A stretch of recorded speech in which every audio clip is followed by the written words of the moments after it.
கர்த்தருக்குள் பிரியமானவர்களே, ஜூலை 16 இன்றைய பனித்துளிகளின் தலைப்பானது உங்கள் நேரம்.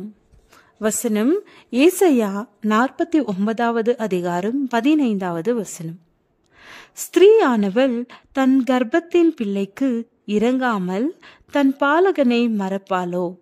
அவர்கள் மறந்தாலும் நான் உன்னை மறப்பதில்லை.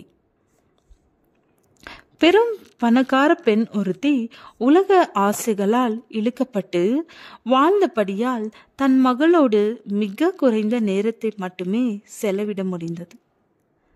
தன் குழந்தையை கவனிக்க முடியாததற்கு பதிலாக அவளுக்கு பரிசுகளை கொடுக்கலாம் என நினைத்தாள். அவளுடைய திட்டப்படியே குழந்தையை ஒரு தாதியிடம் ஒப்படைத்து விட்டு ஐரோப்பிய நாடுகளை சுற்றி பார்க்க உல்லாச பயணம் போனார்.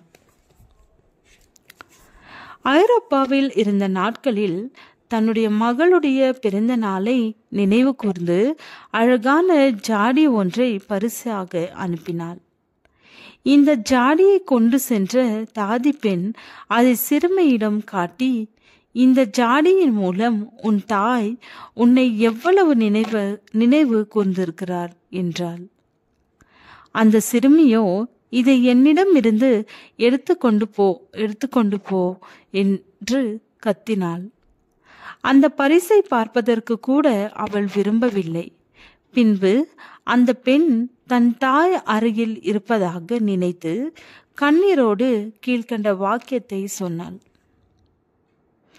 என் தாயே, என்னிடம் போதுமான மலர் செண்டுகளும் ஜாடிகளும் படங்களும் உள்ளன.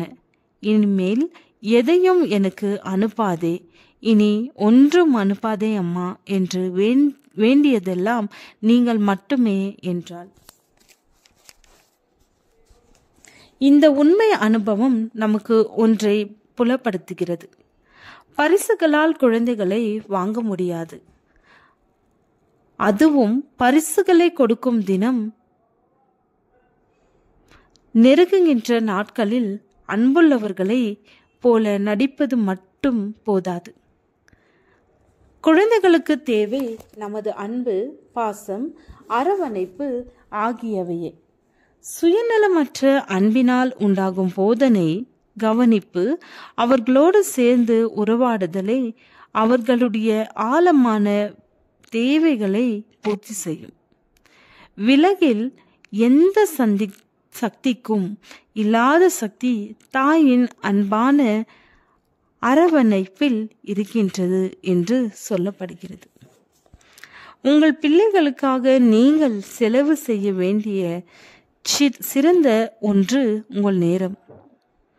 உங்கள் குழந்தைகளோடு நேரம் செலவிட்டு கொஞ்சி மகிழுங்கள். அந்த நேரம் வீண் போகாது. நேரத்தை கொடுப்பது நமது வாழ்க்கையை கொடுப்பதற்கு அடையாளமாயிருக்கிறது.